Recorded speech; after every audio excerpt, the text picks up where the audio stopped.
मोरे घर पनिया पिलाई दी है जान गे, कफन ओढ़ाई दी है टूटत ही जब प्राण गे।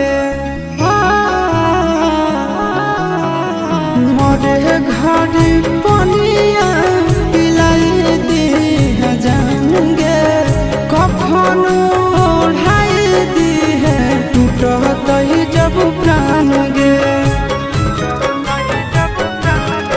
हगे हमारा से तोरा जाती प्यार होता भेट सक छात कर लगे।